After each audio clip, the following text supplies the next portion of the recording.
Welcome to the media matics. స్వాతంత్రానికి ముందు మన దేశాన్ని బ్రిటిష్ పరిపాలకులు పాలించారనే విషయం అందరికీ తెలిసిన విషయమే.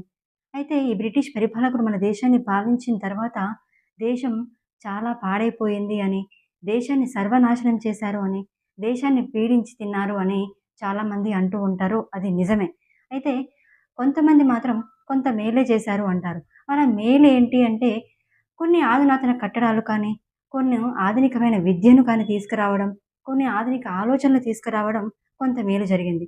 అయితే ఇదే విషయం పైన పెట్టుబడుల కోసం లండన్ వెళ్ళిన బెంగాల్ సీఎం మమతా బెనర్జీ బ్రిటిష్ పరిపాలకుని కీర్తించడం విమర్శలకు దారితీసింది. I love UK. మీకు మాకు చారిత్రక వారసత్వ అనుబంధం ఉంది.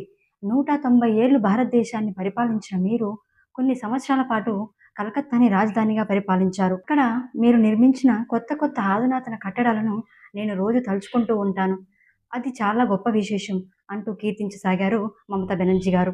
అయితే అది వాళ్ళ సొంత డబ్బేం కాదు అని, అది మన మాన ప్రాణ ధనాలను దోచుకొని కట్టిందేనని నెటిజన్లు ఆమెపై మండిపడుతున్నారు.